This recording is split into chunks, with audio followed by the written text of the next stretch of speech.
मंत्रालय में सचिव पूर्व श्री अनिल वधवा,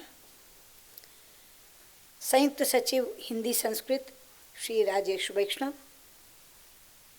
कार्यक्रम का संचालन कर रही श्रीमती सुनीति शर्मा, इस सभागार में उपस्थित सभी गणमान्य अतिथिगण,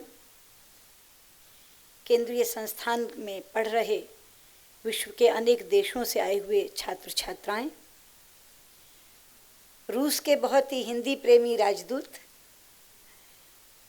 अन्य हाई कमिश्नर, बहनों और भाइयों, सबसे पहले तो मैं उन बच्चों के प्रति आभार व्यक्त करना चाहूँगी और हृदय से बधाई देना चाहूँगी जिन्होंने आज के इस कार्यक्रम को बहुत सफल ही नहीं, बहुत आकर्षक भी बना दिया।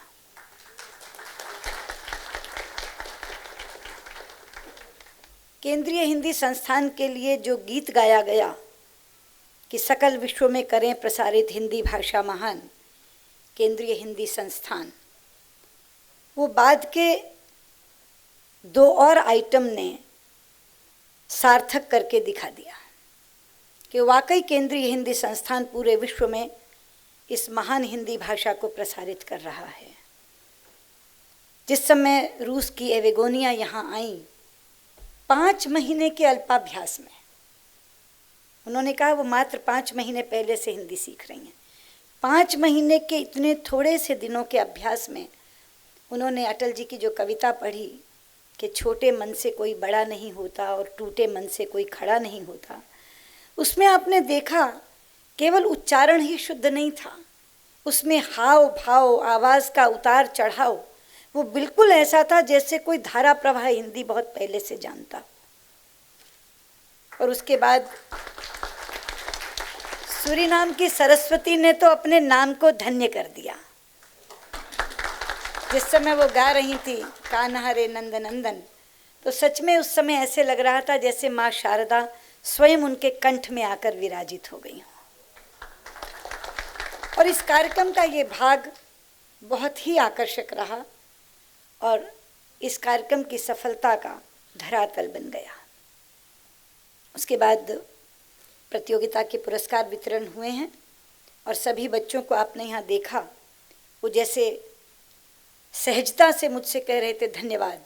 एक ने तो ये भी कहा कि आपको विश्व हिंदी दिवस की बधाई हो, और कितनी आसानी से वो बोल रहे थे, उससे लग रहा है कि वाकई केंद्रीय हिंदी संस्थान बहुत बहुत अच्छा कार्य कर रहा है। हिंदी संस्थान के सभी अधिकारियों को मेरा बहुत बहुत आभार।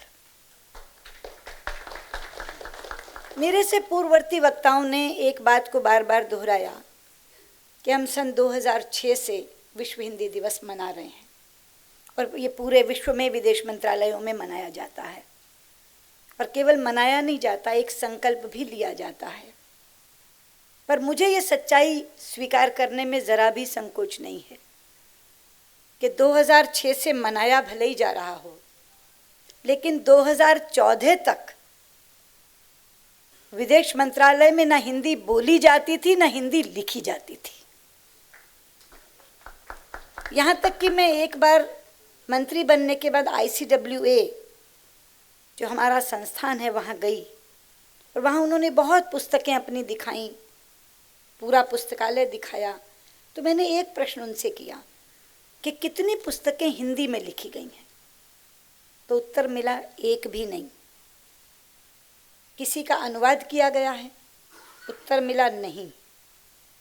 कोई लेख लिखे गए हैं, उत्तर मिला नहीं। तो मैं ये कह सकती हूँ कि 2006 से 2014 तक ये रस्म निभाई होती थी। जरूर विश्व हिंदी दिवस मनाया जाता था, संकल्प भी लिया जाता था, लेकिन 24 घंटे बाद वो संकल्प समाप्त हो जाता था।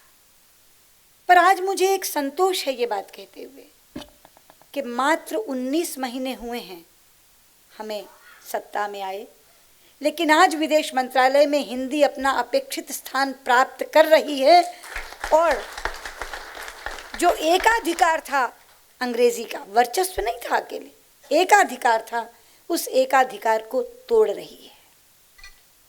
और इसका एक ही कारण है कि प्रधानमंत्री भी और विदेश मंत्री भी दोनों ही हिंदी में बात करने में शर्म महसूस नहीं करते, गर्व महसूस करते हैं। अंतर्राष्ट्रीय मंचों पर हिंदी में भाषण देने में हमें बहुत संतोष का अनुभव होता है। आपने देखा होगा कि संयुक्त राष्ट्र संघ में 2 आम सभाएं हमारे कार्यकाल में हुई हैं, सितंबर 2014 में और सितंबर 2015 में। पहली आम सभा को प्रधानमंत्री जी ने संबोधित किया था, 2015 की आम सभा को मैंने संबोधित किया, मगर दोनों ने ही अपने अपने वक्तव्य हिंदी में दिए, कोई अंग्रेजी में नहीं बोला। इसी तरह जब विदेशी अतिथि हमसे मिलने आते हैं तो पहले ही दिन मैंने अधिकारियों को कह दिया था कि मेरी भाषा नीति ये होगी कि जो विदेशी अतिथि मुझसे अंग्रेजी में बात करेगा मैं उससे अंग्रेजी में बात करूंगी, ताकि भाषांतरकार की आवश्यकता न पड़े। लेकिन जो भी गैर अंग्रेजी भाषी आएगा, अगर कोई चीनी में बात करेगा, रूसी में बात करेगा, जापानी में बात करेगा, जर्मन में बात करेगा, फ्रेंच में बात करेगा, स्पेनिश में बात करेगा, तो मैं उससे हिंदी में भाषांतरकार को बुलाकर भाषांतर करवाऊंगी, अंग्रेजी में बात नहीं करूंगी। अगर वो अपनी भाषा में बात करके सम्मानित महसूस करते हैं तो मैं भी अपनी भाषा में बात करके सम्मानित महसूस करूंगी। जब उन्हें मेरी बात भाषांतर करके ही मिलनी है तो मैं अंग्रेजी से भाषांतर क्यों करवाऊं और उन्हें ये भाव क्यों दूं कि मेरे देश की भाषा अंग्रेजी है। और मुझे खुशी है आपको ये कहते हुए कि अभी जब अफ्रीका सम्मेलन हुआ था, शिखर सम्मेलन, 54 राष्ट्रों के लोग आए थे, तो 2 लोग पुर्तगीज़ में बोले। मैंने उनके लिए पुर्तगीज़ से भी भाषांतरकारों का प्रबंध करके बैठाया और मैंने उनसे हिंदी में बात की और पुर्तगीज़ में मैंने उनका भाषांतर करवाया। तो चलिए, देरी से सही लेकिन एक कार्य शुरू हुआ है। और अब विश्व हिंदी दिवस केवल एक रस्म नहीं है, अब विश्व हिंदी दिवस के दिन लिया जा रहा संकल्प पूरा होता है। जब हमारे राजदूतों का सम्मेलन यहाँ हुआ था तो मैंने उनसे कहा था कि जब कोई व्यक्ति आए, आप ज़्यादा से ज़्यादा उससे हिंदी में बात करने की कोशिश करिए। अभी हमने बहुत बड़े पैमाने पर विश्व हिंदी सम्मेलन किया, भोपाल में आयोजित किया था 10वां विश्व हिंदी सम्मेलन। सम्मेलन के समाप्ति के बाद बहुत से लोग यहाँ वो बैठे हैं जो वहाँ भी गए थे, जिन्होंने कहा था ना भूतो ना भविष्यति। तो मैंने कहा ना भूतों तक के रुक जाओ, ना भविष्यति मत कहो। पहले कभी नहीं हुआ, ये सही होगा, लेकिन आगे कभी ऐसा नहीं होगा, ये नहीं है, आगे इससे भी बेहतर होगा। और बहुत बड़े पैमाने पर हुआ, लेकिन वहाँ कुछ लोगों ने शर्मसार किया हमें।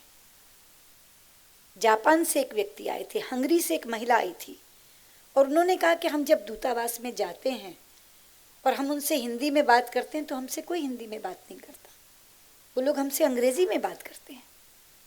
और ये बात उस सत्र के तमाम श्रोताओं ने सराही और हमें शर्मसार किया।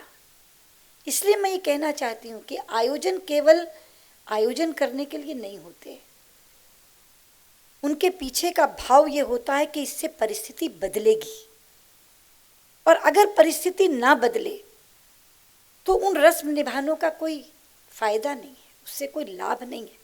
उससे तो वो आयोजन बंद कर दिए जाएं तो अच्छा है। अब ये बच्चे जो यहाँ आए हैं कितने शुद्ध उच्चारण से हिंदी बोल रहे हैं, और मुझे एक बहुत खुशी है कि इनमें बच्चियाँ ज़्यादा हैं, महिलाएं ज़्यादा हैं, पुरुष कम हैं। क्योंकि महिला अगर यहाँ से हिंदी सीखकर और हिंदी प्रेम प्राप्त करके जाएगी तो बाद में अपने बच्चों को वो प्रेम देगी, उनको प्रेरणा देगी हिंदी पढ़ने की। तो जब एक बच्ची यहाँ से पढ़कर जाती है, एक महिला पढ़कर जाती है, तो एक और परिवार भी उसे पढ़ रहा है, इसकी प्रेरणा हमें मिलती है। क्योंकि शब्द और भाषा के साथ हमेशा मातृ लगता है, कभी पितृभाषा नहीं कहते। पूरे विश्व में मदर टंग कहते हैं, मातृभाषा कहते हैं भाषा को, क्योंकि बच्चा माँ से भाषा सीखता है। और माँ का अगर प्रेम हिंदी के प्रति है तो वो थोड़े थोड़े शब्द ही चाहे उसे सिखाएगी, लेकिन बचपन से घुट्टी पिला देगी कि बेटा एक ये भी भाषा है जो मातृभाषा के साथ तुझे सीखनी है।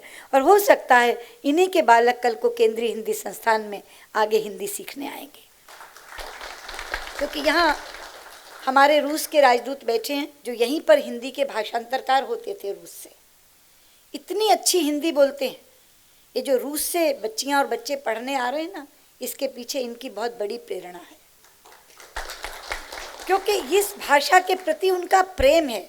उन्होंने व्यवसाय के लिए नहीं सीखी थी हिंदी, प्रेम के लिए सीखी थी।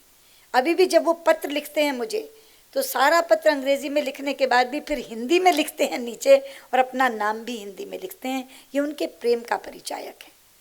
और हिंदी वाकई प्रेम की भाषा है।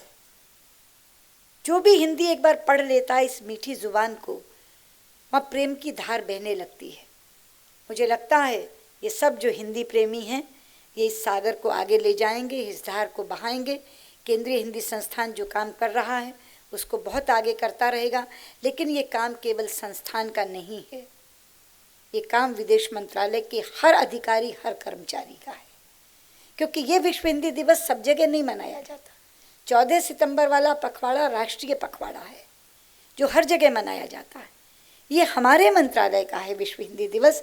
इसलिए मैं अपने अधिकारियों, कर्मचारियों, बाहर के दूतावासों में काम करने वालों से भी कहना चाहते हैं कि इस विश्व हिंदी दिवस के दिन लिया हुआ संकल्प हम पूरा भी करें, और आज ही से प्रारंभ कर दें कि हिंदी जो हमारे यहाँ उपेक्षित भाषा के रूप में रही है, उसको हम उसका अपेक्षित स्थान देंगे, अंग्रेज़ी के एकाधिकार को तोड़ेंगे। और मैं वो दिन देखना चाहती हूँ जिस दिन अंग्रेज़ी की जगह हिंदी का वर्चस्व विदेश मंत्रालय में होगा। बहुत बहुत धन्यवाद।